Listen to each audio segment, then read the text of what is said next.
Let me ask you this. Was it a difficult decision for you to sell this thing?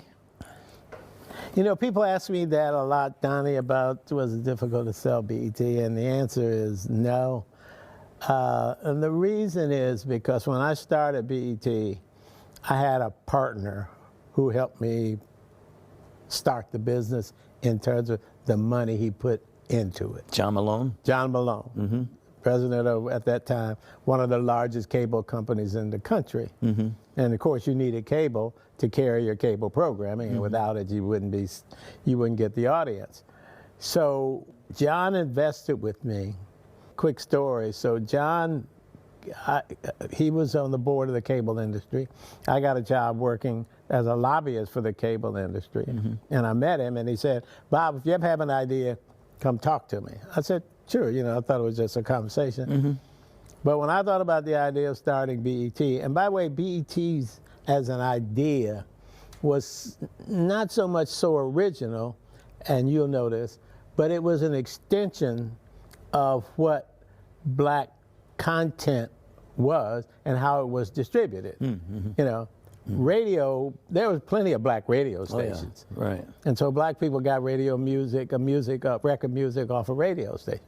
There was several black magazines, John Johnson of Ebony and Jet being the two most well-known, Essence, and even Black Enterprise. So black people were getting content.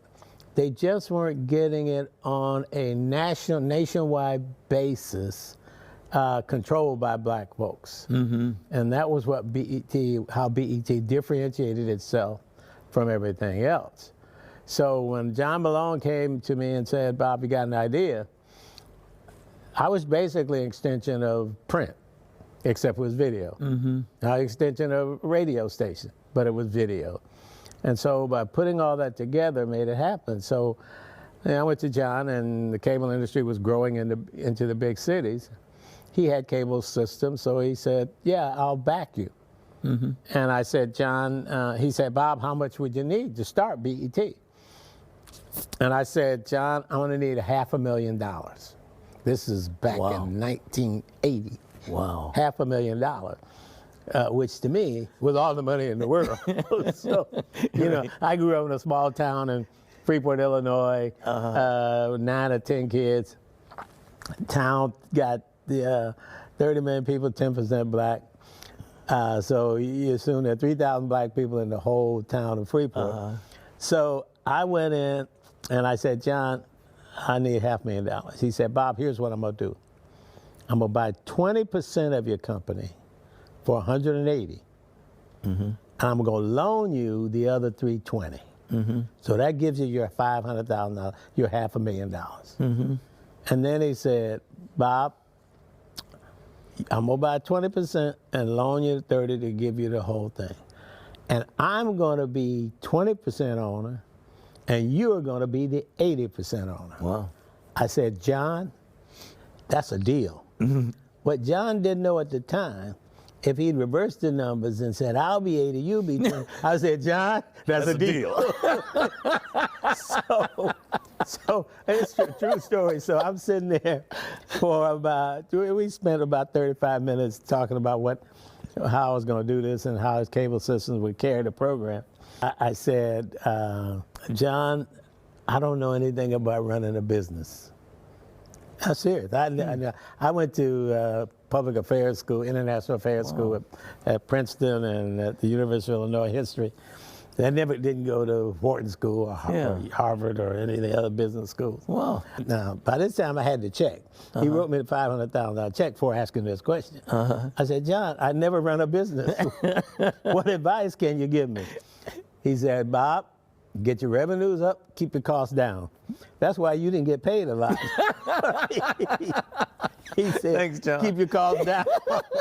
So anyway, that's what, so he wrote me this $500,000 check, 30 minutes, gave me a little piece of paper about, 2 paragraphs, and off I went to start BET.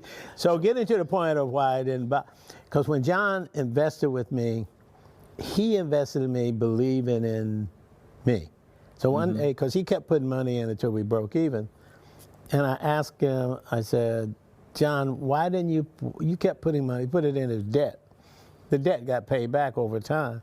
I said, John, why didn't you put the money in as equity ownership, and you would have acquired more ownership of BET? Mm-hmm. He said to me, he said, Bob, I always knew you would work harder for yourself than you would for me. So that's how the business, so when we sold the business to Viacom, the people on MTV and VH1, the business sold for about $4 billion. You know, John never sold a share, so he got his 20% plus, and I got my 80% plus. So really, when you think about it, Donnie, John Malone, had he reversed the numbers, it would have been a completely different financial business. So after he stayed on the board for 20 years and stayed as chairman, at some point people want to, you know, return on their value, get a exit, so they can go do other things. And plus the other thing he said to me, he said, Bob, at some point I'm going to want to cash out. And he said, I know you have 2 kids and they're really great kids, but I don't want to work with your kids. I like them, but I want to work with you.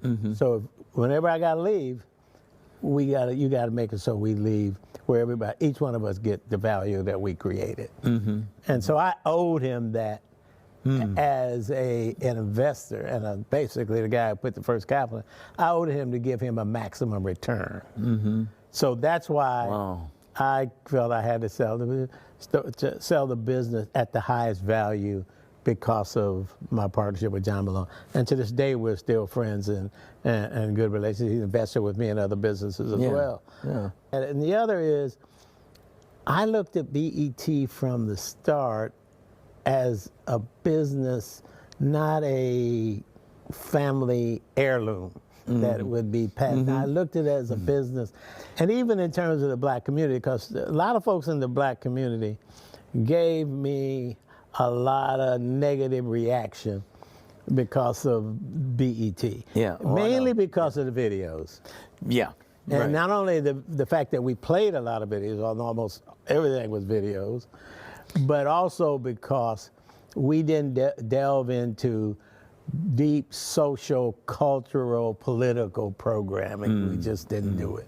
In fact, when I started BET, and every time I talk to a lot of white folks and I say, oh, I'm starting this thing called Black Entertainment Television, almost to a person, they'd come back, oh, that's a great idea, Black Educational Television. They just couldn't imagine that I would take this opportunity of a new technology of cable and use it for entertainment purposes. They wanted it to be an educational, cultural, reach out to black folk kind of thing in a way of social renewal and social redemption. And that was not the way I started BET. I started as a business based around a music video model. And I guess that's kind of what I was trying to get to in selling it. You know, you give that up where you don't control that, especially to Viacom. It's like it's no longer black owned. And, you know, and I always felt like, I don't know that I would ever sell it because, you know, for me, it would be that family heirloom. It was on the past. But I look at it and go, well, but Bob's a businessman. This is what Bob does. And I think that it's also important for this reason, because that moment created our first black billionaire. We need to see that.